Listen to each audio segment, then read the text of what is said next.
चलिए हम रिवाइज कर रहे हैं हम लोग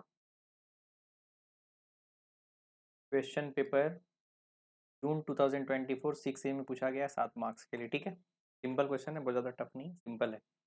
बोल रहा MJ K limited has called for a statement showing the working capital needed to finance a level of activities of 30,000 units. 30,000 unit पे आपको क्या करना है, कॉस्ट शीट बनाना है और estimation of working capital calculate करना है। The cost structure for the companies product the above mentioned activity level is detail below. दिया गया कॉस्ट पर यूनिट। आपका रॉ मटेरियल लगता है क्या 20, डायरेक्ट लेबर 5 रुपया पर यूनिट लगता है, ओवर रेट 15 लगता है, टोटल कॉस्ट 40 आता है, प्रॉफिट 10 होता है, सेलिंग प्राइस आपका 50 आता है। तो कॉस्ट शीट बहुत सिंपल तरीके से बन जाएगा, कोई प्रॉब्लम नहीं है। ठीक है, लेकिन यहाँ पर हम डिटेल कॉस्ट शीट बनाते हैं, समझ के ज़्यादा ईजी होता है समझने में। एग्जाम में आप लोग शॉर्ट कर लीजिएगा। एडिशनल इन्फॉर्मेशन में क्या दे रखा है, raw material held in stock in an average for 2 month. जो रॉ मटेरियल का आपका जो स्टॉक निकलेगा कितने महीने पे निकलेगा, 2 मंथ्स पे निकलेगा। WIP का जो वैल्यूएशन होगा 100% completed in the regard to the material and 50% for labour and overhead. आप नोटिस करेंगे ये क्वेश्चन में दिया नहीं होता था, दिया नहीं होता हम लोग एजम्पशन भी यही करते थे, मटेरियल का 100% बाकी का 50%। इसमें डायरेक्टली क्वेश्चन में बोल दिया है तो यहाँ पर एजम्पशन लेने का जरूरत नहीं है, डायरेक्टली आप सॉल्व कर सकते हैं और इसी तरह से सॉल्व करेंगे इसमें।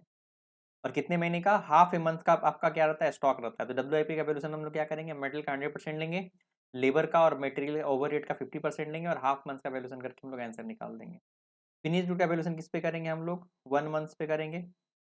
Supplier of material given 1 month credit, जो क्रेडिट फॉर मटेरियल करेंगे हम लोग 1 मंथ पे करेंगे।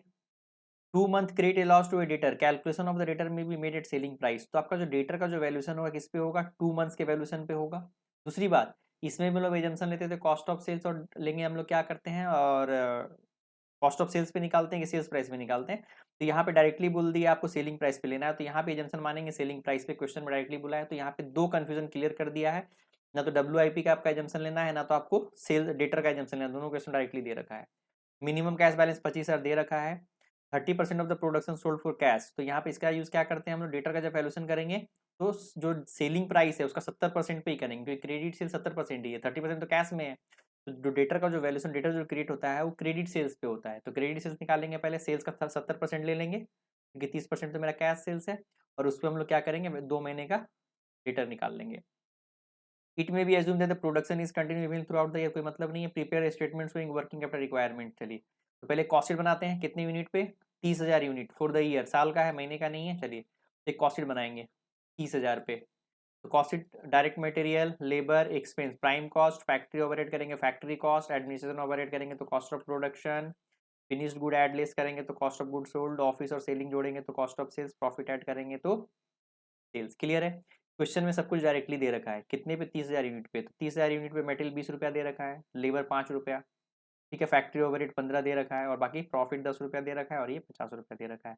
सब मल्टीप्लाई करके लिख दिए, बन गया 30,000 इंटू 20, मटेरियल 6 लाख का, लेबर 30,000 इंटू 5 1.5 लाख का, डायरेक्ट एक्सपेंस नहीं दिया हुआ है। ठीक है, तो प्राइम कॉस्ट आपका लिखा, लेबर और मटेरियल रहा 7.5 लाख का, ओवरहेड दिया हुआ तो 15 रुपये पर यूनिट, तो 4.5 लाख आ गया, तो आपका फैक्ट्री कॉस्ट आ गया 12.5 लाख।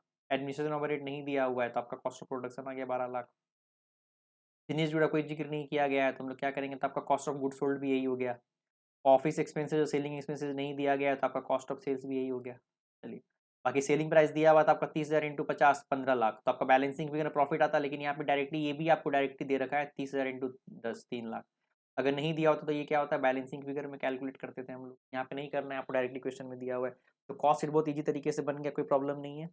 चलिए हम लोग बनाते हैं हम लोग statement showing estimation of working capital. तो हम कैसे क्या सिखाए हैं आपको थ्योरी में, करंट एसेट लिख लेते हैं, stock of material, WIP, finished good, debtor, cash और बैंक, ये 5 आइटम मोस्टली रहता ही रहता है। ठीक है, चलिए फिर हम लोग लाइबिलिटीज में जमा कर लेंगे, creditor for material, outstanding wages, और कुछ दिया होता तो उसको भी लिख लेते। पॉइंट समझ में आ रहा है, चलिए नहीं दिया हुआ तो इतना ही दिया हुआ, जो जो दिया हुआ यहाँ पे लिख लिए। अब चलिए कैसे वर्किंग करेंगे, रॉ मटेरियल कितना यूज हुआ है 6 लाख, और इसका टाइमिंग क्या दिया 2 महीने, तो 12 से डिवाइड करके 2 महीने का निकाल लिए। WIP का वर्किंग करना पड़ता है तो यहाँ पे डायरेक्टली बोला है मटेरियल का 100%, बाकी का 50%। तो हमने एक वर्किंग नोट कर लिया, valuation of WIP, material, labour, overhead, तीन ही एक्सपेंस था। मटेरियल का 100% ले लिया, लेबर का 50%, ओवरहेड का 50%, 6 लाख, इसका आया 75,000, 2 25, टोटल 9 लाख आया। और कितने दिन का स्टॉक रखता है WIP प्रोसेस, 15 दिन का रहता है, मतलब हाफ हाफ महीने का, तो हमने हाफ महीने का निकाले, 12 से डिवाइड किया और हाफ मंथ का मल्टीप्लाई करके 37,500 ले लिया, 37,500 आ गया। Stock of finish good 12 lakh रुपया कॉस्ट ऑफ प्रोडक्शन है हमारा, और 1 महीने का स्टॉक रखते तो 1 महीने का स्टॉक निकाल लिए। डेटर का वैल्यूशन हमने सेल्स प्राइस पे लिया है, तो मेरा सेलिंग 15 लाख रुपया है, सेल 15 लाख है, 15 लाख में 30% कैश सेल्स है, 70% मेरा क्रेडिट सेल्स है, 70% क्रेडिट सेल्स निकाल लिया, 2 महीने का मेरा डेटर उधार आता है, 2 महीने का डेटर निकाल लिए। Cash on bank balance directly question में दे रखा है 25,000, तो यहाँ पे मेरा टोटल करंट एसेट्स आ गया। बात करते हैं लाइबिलिटीज का, तो मटेरियल कितना हमको 6 लाख का हम लोग यहाँ पे क्या बताएं, क्रेडिटर फॉर मटेरियल। अगर कुछ नहीं दिया हुआ है तो मेरा कंज्यूम इक्वल टू परचेज मानते हैं, अगर ओपनिंग क्लोजिंग दिया होता तो चेंज हो जाता, ठीक है। यहाँ पर कंज्यूम इक्वल टू परचेज ही है, तो 1 महीने का हमने निकाल लिया, उधार देता है तो हमको 50,000 ले लिए। वेजेज के बारे में कुछ नहीं बोला है, क्रेडिट के बारे में तो छोड़ दिए। तो टोटल करंट लाइबिलिटीज मेरा कितना आ गया, 50,000। करंट एसेट मेरा 437,500 था, करंट लाइबिलिटी 50,000, तो वर्किंग कैपिटल कितना आ गया, 387,500। कंटीजेंसी या क्वेश्चन में कोई जिक्र नहीं किया गया है, तो कंटीजेंसीज नहीं लिए, इग्नोर कर दिए। तो मेरा नेट वर्किंग कैपिटल रिक्वायरमेंट कितना आ गया मेरा, वही 387,500 नेट वर्किंग कैपिटल रिक्वायर्ड, ठीक है। चलिए, तो यहाँ पे हम लोग एजम्पशन लिए नहीं है, लेकिन क्लियर कर दिए हैं कि debtor has been valued at sales price as per question, question में बोला इसलिए। और finish good have been valued at the cash cost of production, ये तो हमेशा उस पर लेते ही, इसमें नहीं भी लिखते चलता था, ठीक है। तो फाइनल आंसर मेरा क्या आ गया, 3,87,500। इस क्वेश्चन में नया कुछ भी नहीं था, अगर देखा जाए तो इस क्वेश्चन में नया कुछ भी नहीं था, और इसमें इजी ही था। WIP क्लियर बता दिया कैसे करना है और डेटर का वैल्यूएशन किस पे करना है, तो एक तरह से देखा जाए तो क्वेश्चन बहुत इजी था। क्वेश्चन में कंफ्यूजन खत्म ही कर दिया कि जो आप लोग एजम्पशन लेते क्वेश्चन में डायरेक्टली दे रखा था, आप सिंपल तरीके से सॉल्व कर दीजिए, ठीक है।